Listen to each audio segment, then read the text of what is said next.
Hey guys, welcome to Monday night's podcast. I almost started off with good morning. It is not morning, but yeah, today is not quite gone as planned. Hey Shakti.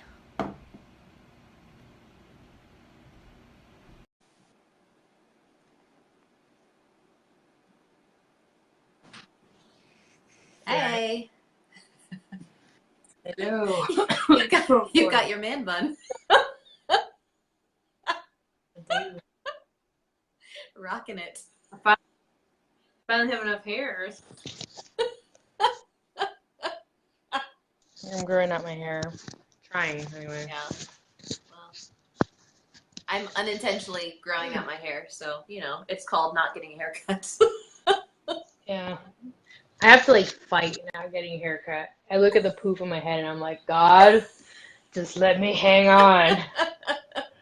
Because this shit gets wild. I have such coarse hair, too, and it just looks like a giant marshmallow on my head.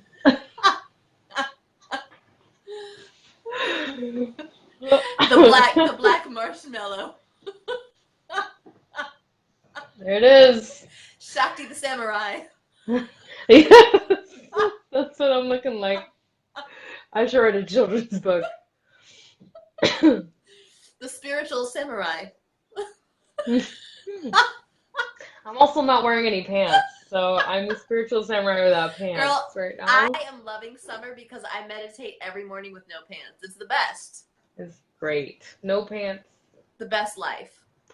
Pro tip number 1 for taking responsibility for your life: don't wear pants.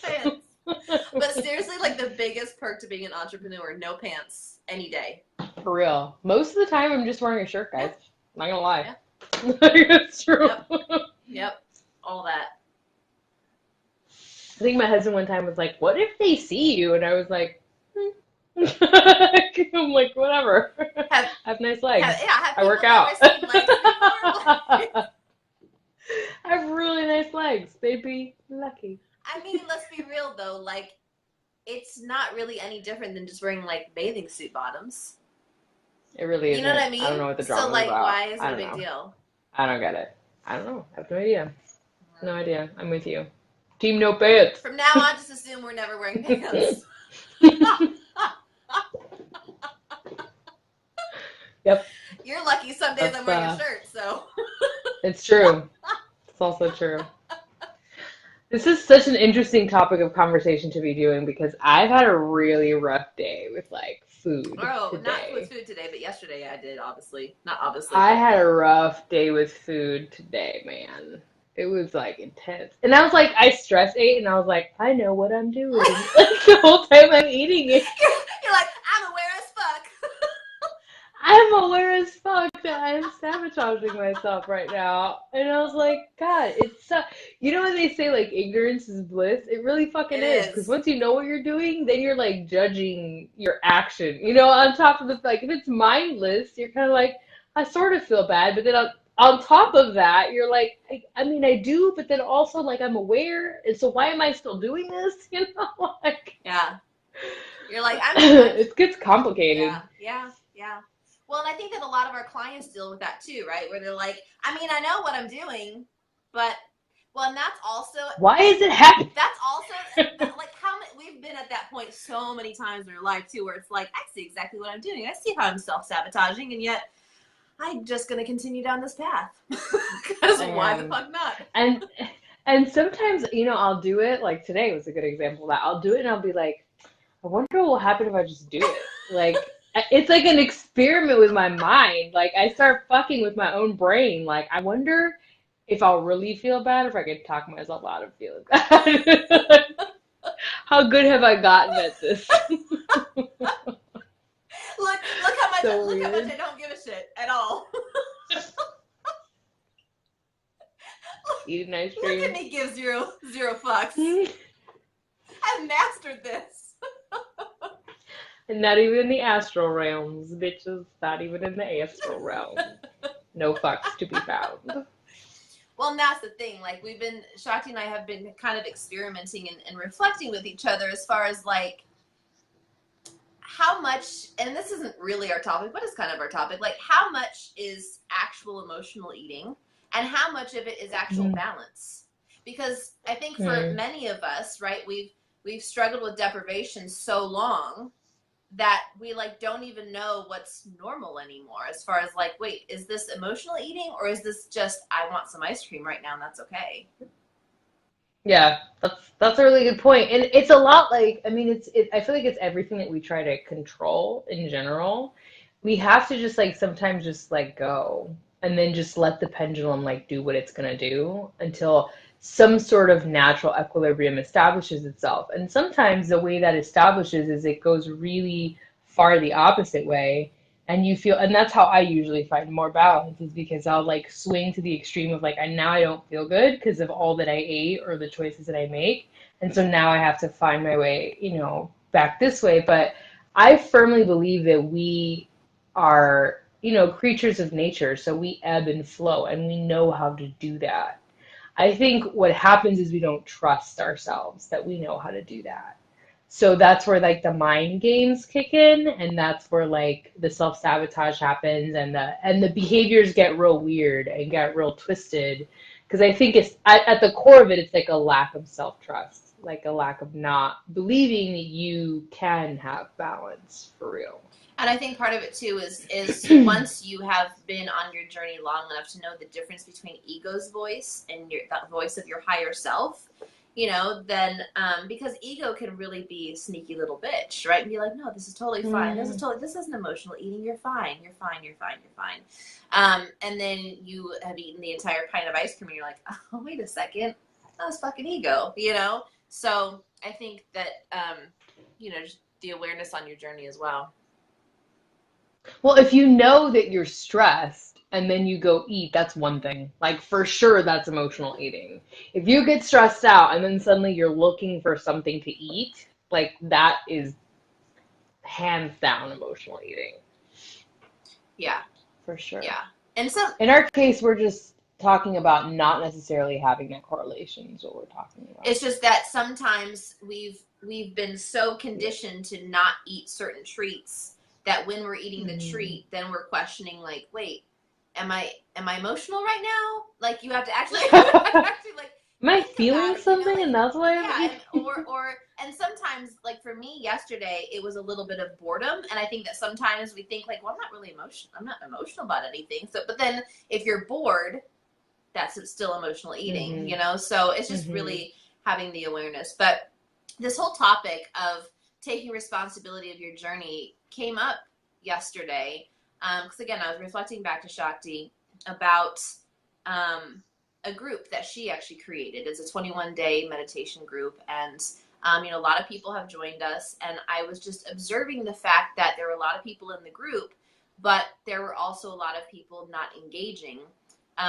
And the meditation that Shakti found that she created this group off of is such a powerful meditation. It's very different than any other kind of meditation that most people are used to, but it's very, very, very powerful. And when I was reflecting to her, I said, it's really interesting to me that we show up and we teach every week together, but then obviously we teach separately as well. We have our own journeys that we teach from.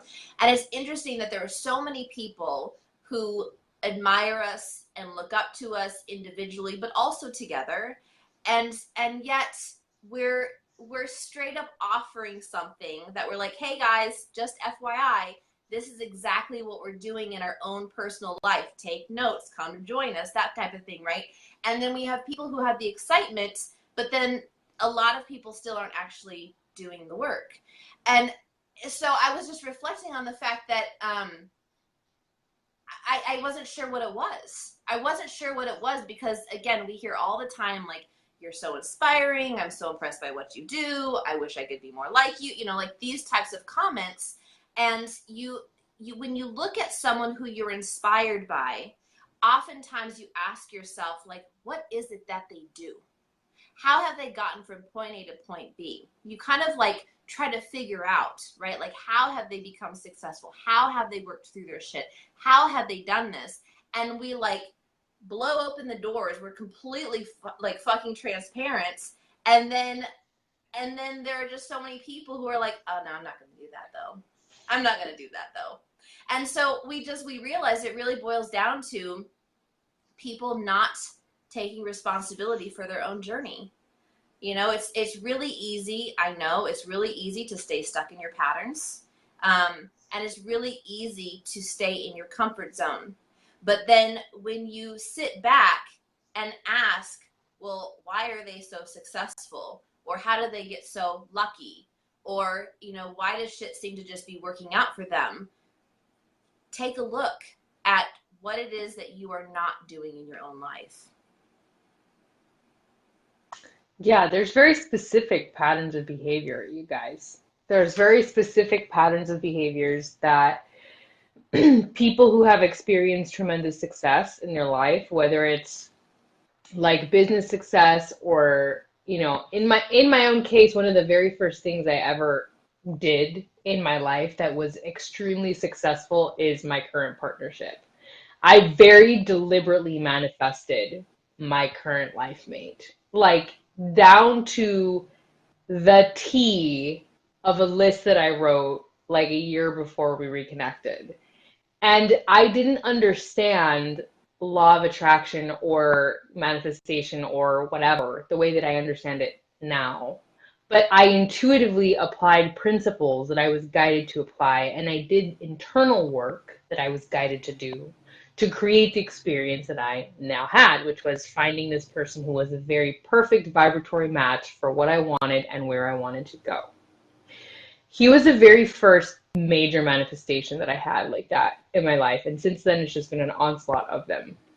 But all of that has come as a result of me taking ownership of my life and deciding that no one was going to write it the way I wanted to write it. I had to write it. That meant making the decision to invest in myself, whether that was like a financial investment, and Ann and I have both invested thousands of dollars on teachers and courses and coaches and blah blah blah. Like I've been doing that since I didn't even have money, since I was like 19. You know, like we've been down that road. We've been done that. But there's other ways for you to invest in yourself as well. Being resourceful is the number one way that you invest in yourself. Taking advantage of things like a free 21-day meditation that I downloaded to create for the public. That's an extremely powerful meditation. It literally rewires your brain. It's having a tremendous effect on the people who are actually doing it on a daily basis. And like getting involved and being involved in things of that nature. It's one thing to say, I wish my life was like this, and I wish that I had the kind of clarity that this person has, or the kind of experience that person has. And it's another completely to be willing to commit to the actions and the work that that person committed to in order to have what they have. Like, that's, people don't just get from A to Z, they like travel there. And there's a course that they take, and it's pretty similar across the board. It's pretty generally the same for anybody who's experienced a lot of success. They practice some very concrete principles. All of them work out. Every single like highly successful CEO that you know has a very like intense nutrition and physical regimen because they understand the value of caring for their body. All of them have like a meditation or a mindfulness practice or something of that nature. Every single one of them. All of them have mentors. All of them have masterminds. All of them have communities. None of them are isolated, and there's a reason for that. All of those things work. All of them work. Yeah, I mean, yes, yeah, Elizabeth, yes, taking charge of your life, that's the way. At the same time, it's hard at first. Nothing's easy at first. Nothing is easy at first. Yeah. Walking wasn't easy at first, but you didn't give up. I assume you're all walking, Yeah. you know? So I'm just going to go ahead and make that. Well, even you guys, even sex, like for real, like this is funny, but also for real. Sex, which is so pleasurable and so like can be this really amazing experience. When you first have it with someone, you're like, what the fuck is this? Like you're literally like confused about, you know, one act that's supposed to be so incredibly pleasurable. Like you're literally bad at everything the first time that you do it. For real. Everything, yeah. And I mean, when Shakti was talking about that every successful person, every successful CEO takes care of their body, exercises, follows some sort of nutrition plan, meditates, like they don't say success leaves clues for no reason. Success leaves Yep. clues. And I've had conversations with other family members too. We've just, had these conversations about successful people, and we hear a lot of times like, oh, that person was an overnight success. There's no fucking thing as an overnight success. You may not see all of the trials and tribulations, but I can guarantee you that there is no overnight success. It doesn't just magically happen for somebody, so if we've talked about too, like if you want the things that people have, like if you look up to someone and someone inspires you, if you want the lifestyle that they have, if you want the body that they have, if you want the financial freedom that they have, if you want the peace that they have, whatever it is that they have, look at what it is that they're doing. Look at what it is that they're doing. And it's very, very few people really just like blow the doors wide open and say, take a look at everything that I do in the way that we do. And we were like so transparent that like we will share, like, I had this situation and these are all the ways that I worked through it, and it's just, you don't find that very often. You don't find very often people who are that open and that transparent and that vulnerable, who have no problem openly sharing consistently every single day. And that's the thing about Anne and I as coaches that I think makes us so unique, is that when we are in a group, like whether in our fitness accountability group or in this 21-day meditation group that we have, when we are in a group, we're not just running the group. We are active in the group. We are putting ourselves through the same motions as everybody else in the group. And in my Healing the Food Wound group, which is all around 2B Mindset and this nutritional program, I am straight up honest about, I stopped tracking my food for a long ass time. I was binge eating ice cream. I am so honest about my process, because that's why the hell I created these groups. It wasn't just to hold space for a bunch of other people and just be like, okay guys, like, let me try to corral you like a bunch of cats. Like, that's not what these groups are for. These groups are for me to be active in them, for me to heal, for me to work on my stuff. And I just bring you guys with me. Like, we just bring you with us. We're not just there to help you grow. We're just we're inviting you to join us because we're going to do this anyways. And I think that's very unique to see coaches who do the kind of work that we do be that open and be that vulnerable in our teaching spaces. And not just, sit ourselves up here like we are the teachers. we have it figured out, and just be real with you guys. That's a huge learning opportunity. Yep. To have teachers who are willing to do that. Yep. So I have two groups. I have one group for my 2B Mindset group, which is Break the Addiction, and then I have my virtual classroom. And in my 2B Mindset group, Break the Addiction, yesterday I posted that I don't see my role as just being a teacher. I don't see, like, I'm not a coach to be perfect. I'm not on this journey to be perfect, and I don't ever want anyone to think that I have it all figured out and that I'm perfect and I'm on this pedestal and therefore I'm telling you what to do. And I was super open yesterday about the fact that, I'm still struggling with how to incorporate treats in a healthy way. And I was honest about the fact that, like, I just ate 7 cookies today. And it was straight up emotional eating, and I'm trying to find that equilibrium and that balance because I've been deprived for so long. And, I think that what's most valuable is when you have a coach who says, this is where I'm currently at, and this is how I'm working through it, right? It's not that we never struggle, but it's like we are openly showing you our process for how we personally work through our shit. And then in my virtual classroom, I do writing in this way. So I take song lyrics that resonate with me, and I take like a snippet of the lyrics, and then I apply it to my own life, and I coach through. Like, I write through. It's basically like you're reading my journal. You're basically reading like my diary of what the emotions that I'm going through, the triggers that I'm working through. And it's not open to the public for a very specific reason. You know, like you have to be a member of the classroom in order to have access to it. It'll probably be published at some point, but you know, I just feel like it's very rare that you find someone who's that open and raw and real. And you guys need to know that you're not alone. You need to know that what you're going through, you're not alone in going through it, but it does require you taking responsibility, stepping up, and showing up for your own journey. Yep. And I actually made a video about this today about, you know, your external circumstances are trying to communicate with you. And basically that's part of the core message was that whenever we experience something in our external reality that we don't like, it's a reflection of our internal reality. Our job then becomes to take ownership of the experience that we're witnessing, become curious about it, interested in it, and then take personal responsibility and change, right? Because we are the source of all things, basically. Good, difficult, challenging, beautiful, you're the source, always.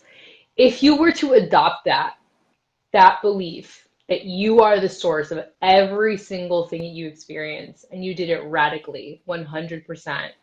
Even if it made no sense to you, even if you wanted to be like, no, I'm not the source of that, or I'm not the source of that. If you were just willing to take that on, I would be willing to bet you a couple $100 that your life would radically transform in a very short period of time. Because you would be so willing to do the work if you genuinely believe that everything depended on you. Like, well, shit, I gotta get together because everything depends on me, you know? But the truth is, it does. It does. Your experience of reality, your lens of reality is dependent on your perspective.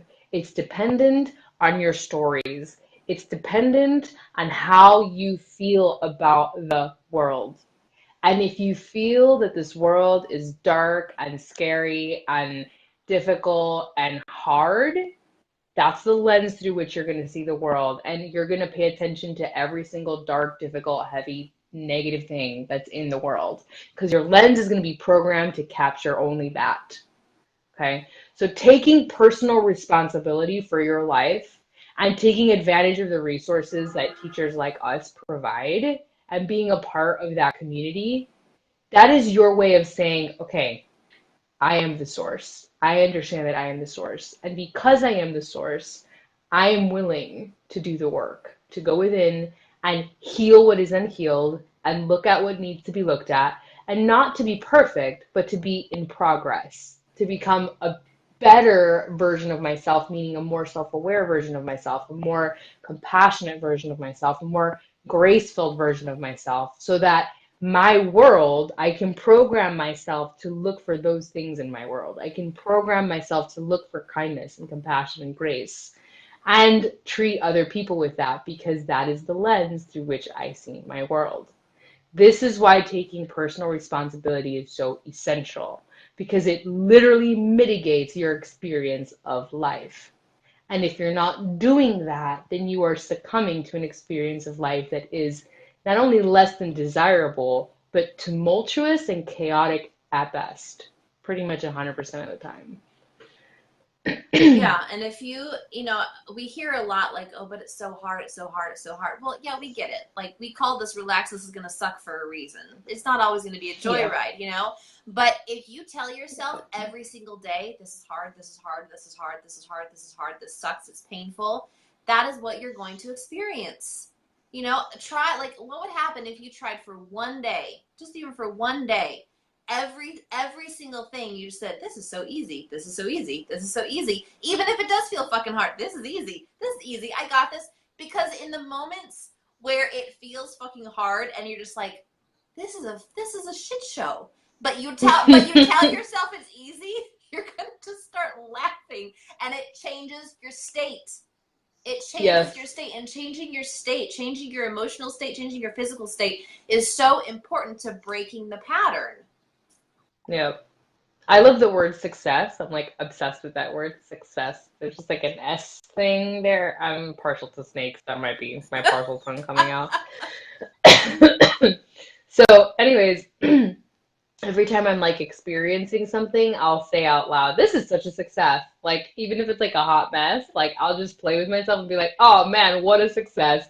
What a success. I just label everything a massive success, right? Because, so what's funny is, I'm gonna get a tiny bit political here.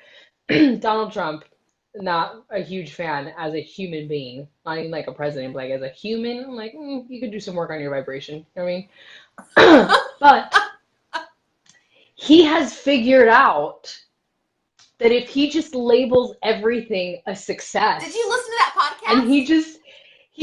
yeah, and I knew Yeah, that. I know. That's why he became Yep. president. Because he just told everyone how great he fucking was all the time. He just convinced everyone that he was great.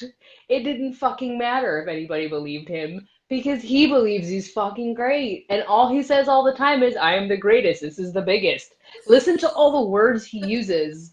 The best there's ever been, the biggest, the greatest, the most magnificent, successful, fantastic. I'm like, God, this guy's like a fucking thesaurus for great, the word great. Like everything out of his mouth is just like the biggest, the best, the most successful, la la la la la la la.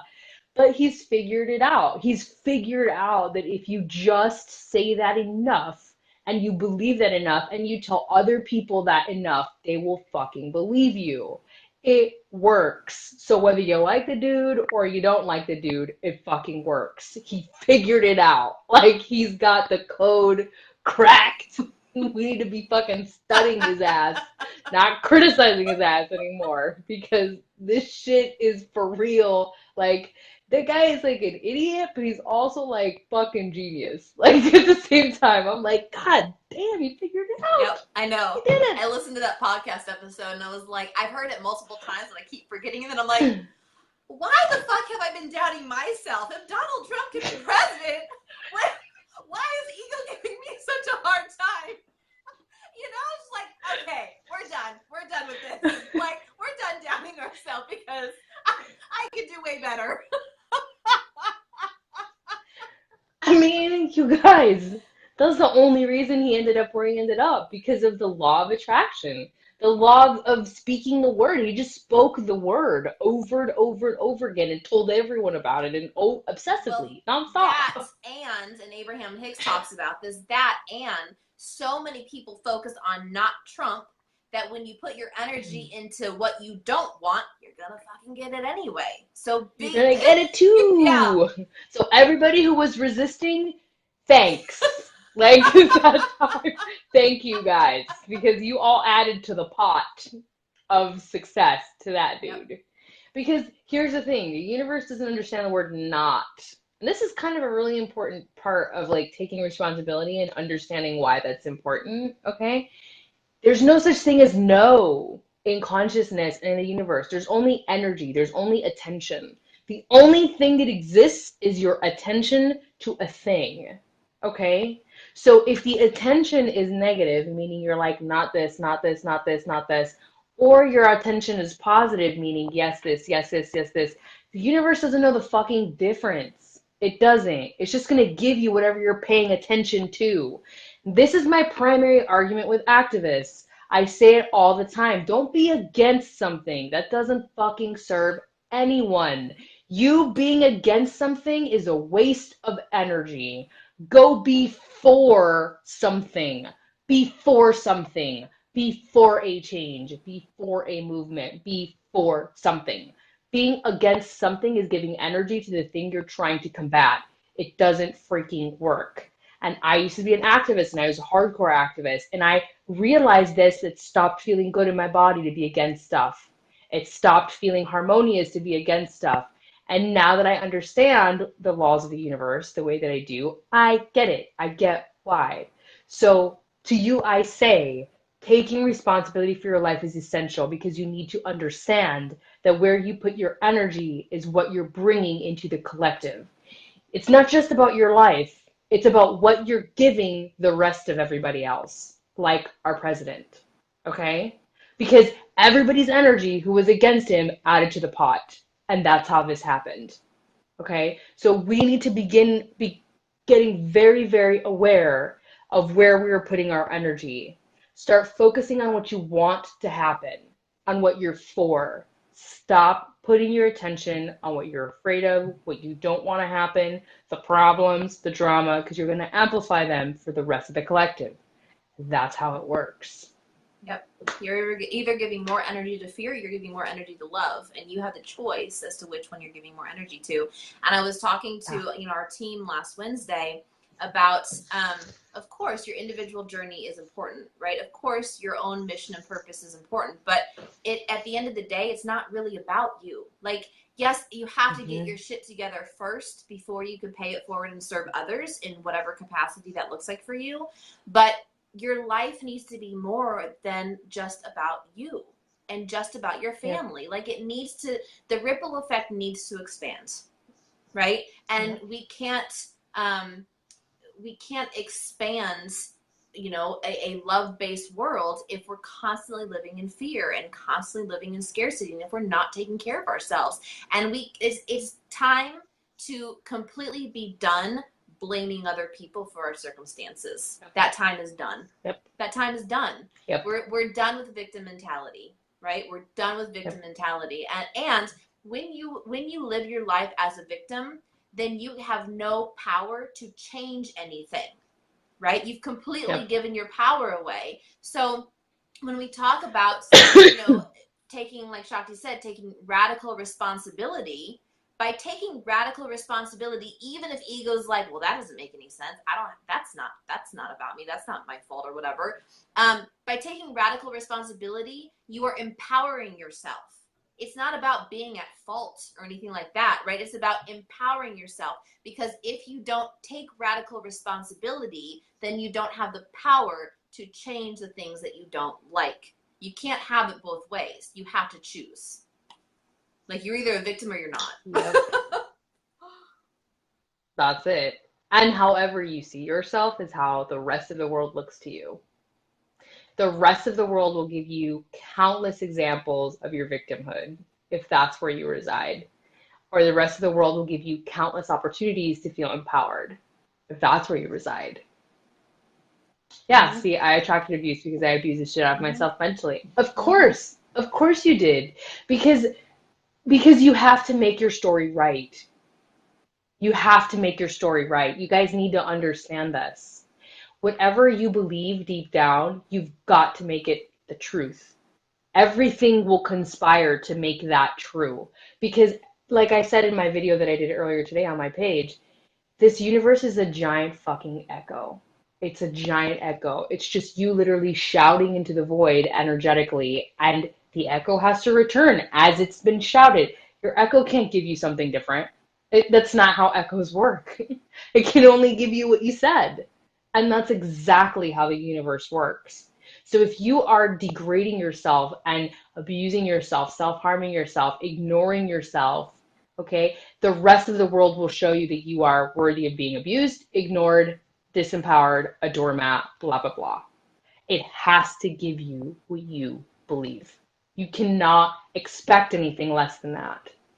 So if you're experiencing that in your life right now, just use it as information. Don't get super hyper embroiled in the drama of it. Just use it as feedback. Like, whoa, in my life right now, this relationship is really abusive. Or whoa, in my life right now, my bank account looks like shit. Or whoa, in my life right now, I'm like eating all this junk food. Okay, that's information. Inside, something is happening. Okay, let's go inside. Where am I feeling like junk? That all I'm doing is eating junk food. Where am I feeling like self-abusive? That all I'm attracting is abuse from this person.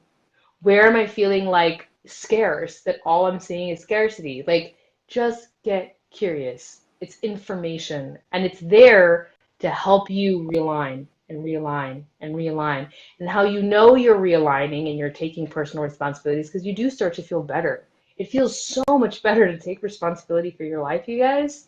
It's scary at first and it can be kind of hard, but it feels so much better than believing that you are just a small boat in a large ocean being tossed about with no control. That doesn't feel good. That feels like shit. Like, to me, it's like, feel like I'm steering the ship or feel like the sea is just having its way with me? What feels better? if we're all making it up anyway, what feels better? Right. You know? Right. Well, talking about, being aware of your internal story and like your outer world has to show you that, right? So whether it's you Yeah. subconsciously, creating situations in your life so that it shows you that your outer world is matching the story within. Like I've told multiple people, I don't remember if I've actually said it on this podcast before, but my story for a really long time in regards to relationships was that I was difficult to love and easy to leave. That was like a deep, deep, deep rooted story for a really long time. And so when I had a partner that was not matching that story, I had to create scenarios in the relationship. I started fights all the time, right? So that I could show and prove that to be true. Now it got to at first I didn't have that awareness. I didn't have the realization, right? I was in victim mentality. Why do all these people leave me? Why am I so, difficult to love? Why do I get cheated on? All, that story. And then when I had the awareness, it's not like I had the awareness and I was like, okay, I just stopped now. Like that's not how it worked either. It was a process. But once you have the awareness of, okay, I see what my story is. I'm very aware of the story. And oh, look, I see it all around in my world, right? Once you have that level of awareness, it doesn't mean that it's going to heal right away. But what that means is that you're on the verge of a very powerful breakthrough, right? So for me, I tried so hard in those moments to change my story in order to hold on to the relationship, and that wasn't the path for me. That wasn't the path for that relationship. I had to be willing to release that relationship, to be grateful for the fact that thank you for showing me that story. Thank you for shining light, right? Shining light on what was no longer serving me and shining light on my shadows. And so through losing the relationship, of course it was painful, right? Of course it was painful. But the end of that relationship catapulted me, like slingshot cannonball, like catapulted me into growth that I don't believe that I would have experienced had I not experienced that relationship. So I had to go through the growing pains, and it was a lot of growing pain. But now it's like I wouldn't change that for anything. I needed to have that level of awareness, and I needed to experience that. So just be aware that just because you are completely aware of what is going on, it doesn't mean that there's any expectation to just immediately stop it. There are some patterns that you probably can, but deep-rooted stories like that are like years and years and years and years and years and years and years deep, it's going to take some time.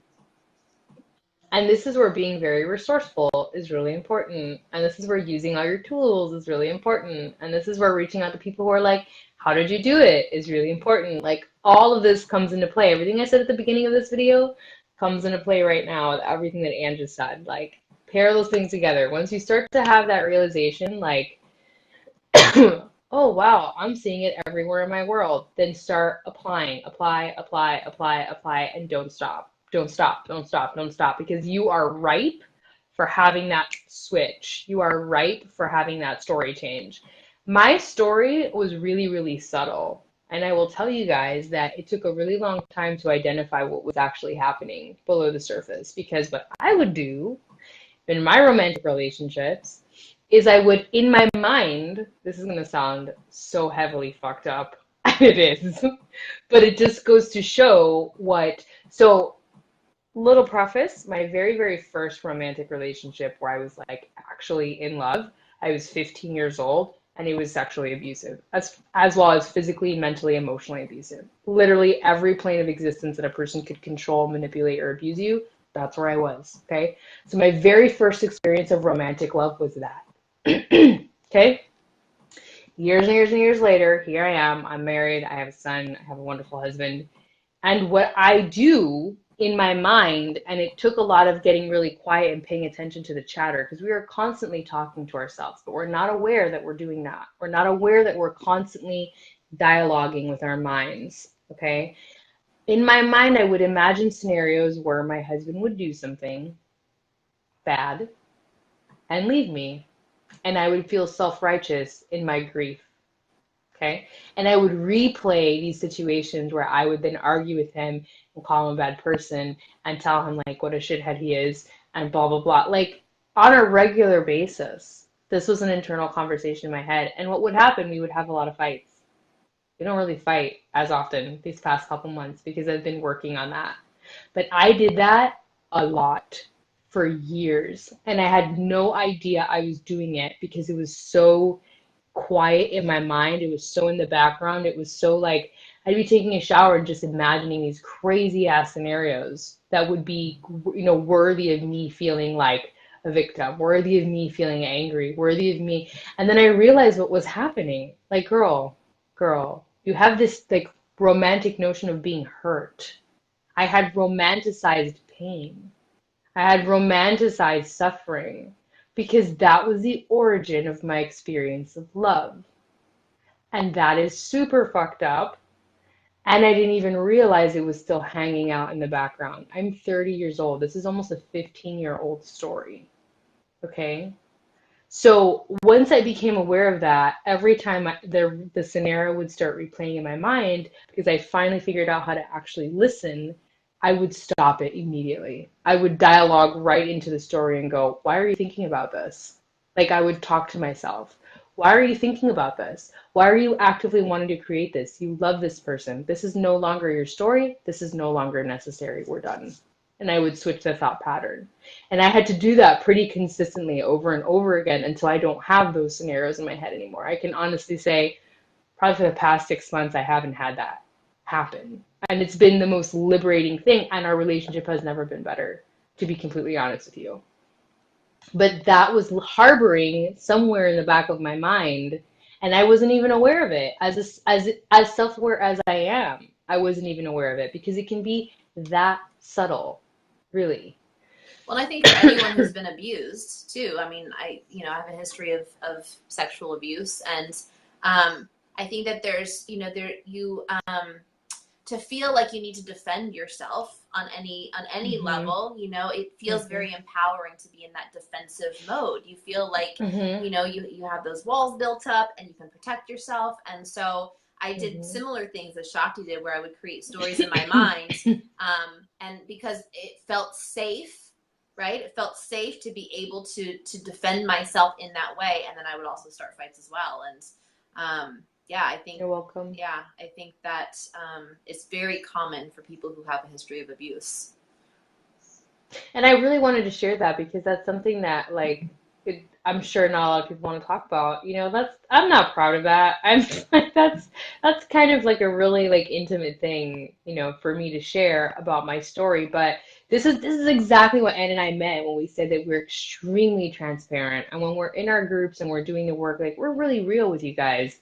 We talk about what's happening. What makes us in any way or capacity like on a different level it's just that we like progress and then we go teach other people what we've learned. That's the only difference. We are doing the work. We're in the trenches. We're doing it with you. We're not different than you are. We're just then turning around, figuring out a system and showing other people how to do it.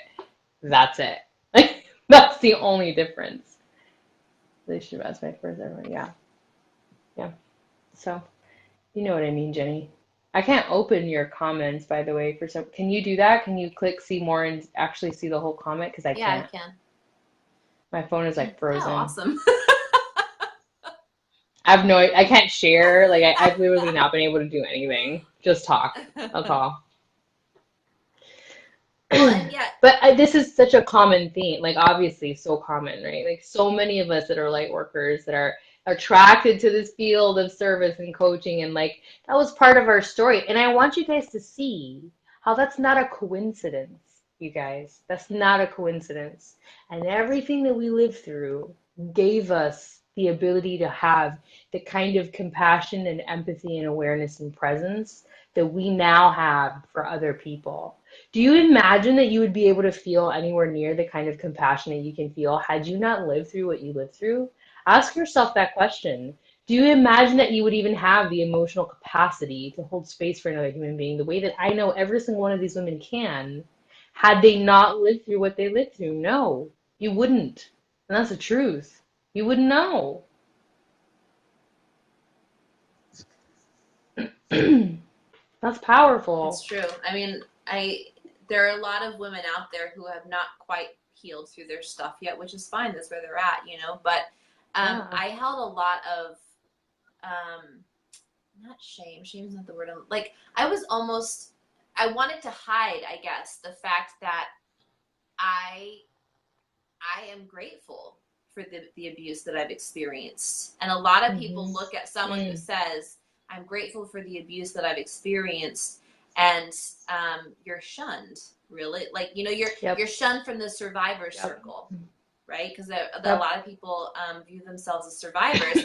I don't view myself as a victim or a survivor. Like I don't Same. label myself in that way. Same. And there's nothing wrong with anyone who does. Like, because I labeled myself as a victim and a survivor for a very long time. I needed to go through that. I needed to experience that. But when I finally fully forgave and realized that I did not want to hold on to that anymore, like it's a part of my story, but I didn't want to hold on to the energy anymore. And I just Yeah.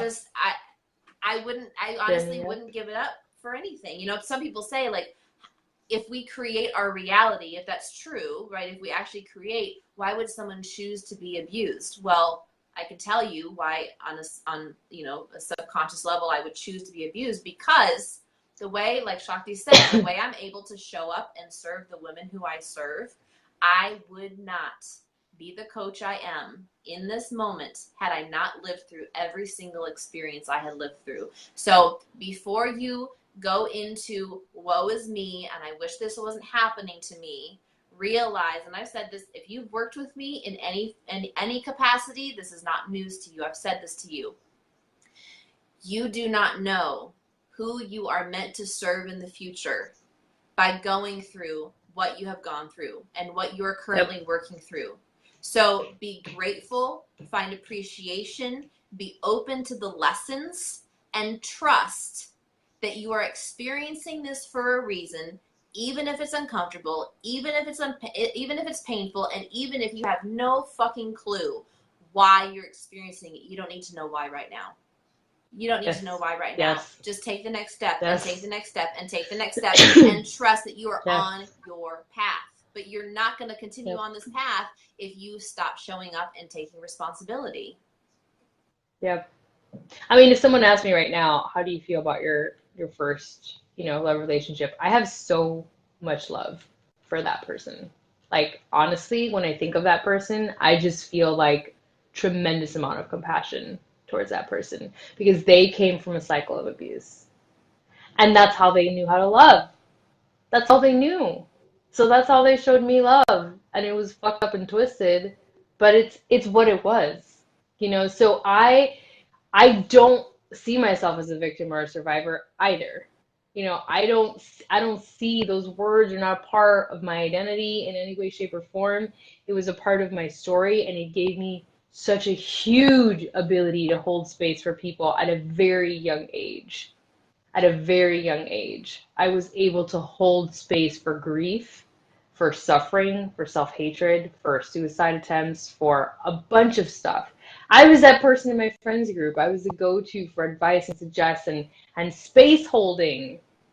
And I'm so glad that I was. I'm so glad that I was. Because God only knows where those kids would be if they didn't have someone to go to and talk to and hold a space for. Like, my theory is that those of us who come and experience really difficult things like that, we are so incredibly powerful and courageous. And if you're still feeling like a victim, you haven't realized how insanely brave you are. You haven't realized how incredibly strong you are. That was part of your lineage. And that you then get to turn around and serve others from that expanded place. It is crazy how powerful that makes you when you own it, when you fully own it. It's insane. It's life changing. Like, and I wouldn't change my story at all. It would make me a completely different person. It would change everything about me that I think is fucking amazing. Everything about me that I think is amazing. My resilience, my courage, my authenticity, my rawness, my fearlessness, my fierceness. It would change everything about me. Why would I want that?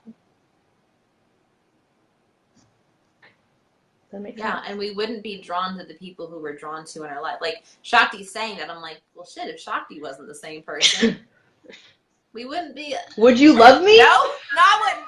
No, bitch. You wouldn't. No, bitch. No. I know you wouldn't love me the same.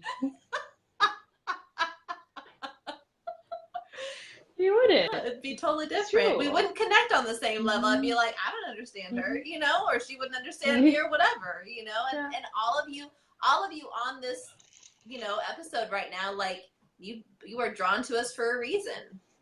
It's our story, right? How many times have Shakti and I openly and vulnerably shared our story, and you've been reading, even if you didn't like it, even if you didn't comment on it or whatever, but you thought to yourself, me too. Damn, me too. If you thought me too, well, you wouldn't think that had we not lived our story. Yeah. That's so powerful. Like when you really realize the full circle moment of that. God damn, life is intense, guys. It's so special. Like being alive is so epic. It really is. It's so special that you're alive and that you get to learn these things and you get to become self-aware and you get to change your story and do whatever you want with your life. That is like mind blowing, so important, like so good. This is so good. This conversation is so I know. good. I didn't know where it was. Well, we never know where it's leading, but We never know. I love where it's been led. It's and that's deep and it's touchy and I completely understand. But God, the other side of that is like so good. Well, the thing is, So I good. mean, so here's the other thing too, right? I mean, we know, right, that there's a reason for contrast, right? We need contrast in our life in order for us to get extreme clarity on what it is that we do want, right? Because by knowing what we don't want, then we know what we do want. And I know there are moments of contrast when you're like, oh, for fuck's sake, can we just be done with this shit already? Like, seriously. But let me tell you, from personal experience, having gone through some of the worst contrast I've ever experienced in my entire life in the past year. Like, when I feel the moments of joy and appreciation, it's like the Grinch, right? When his heart expands and it's just like, that's what it feels like. Because, good night, Nicole, I'm gonna message you. Because you can't have that level of love without having really experienced the deep, deep, deep, deep, shitty contrast. You just can't. Yep. You have appreciation for it. Yeah. And Jenny, right on. Now that you know you could manifest shit and you did all that negative shit, fucking turn that ship around. Because that means you can do it the other way too. And that's what I meant about the story. If you told yourself a story about what your life is like, you can tell yourself another story. That's the best part about stories. You get to choose. You get to choose what lens you want to see the world in. You get to choose your experience. You get to choose what you make things mean about you or not mean about you, or how much power you give something or don't give something. You get to choose. At every single moment, you are choosing. You're choosing with your energy.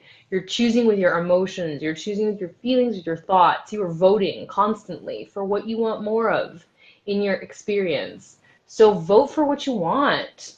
Vote for what you want. Be for something. Just like I talked about activism. Stop being against stuff. Stop being anti stuff, because you're just adding energy to the pot that you don't want to boil over. Okay? Start being for something. Be for your life. Speak life into your life. Yep.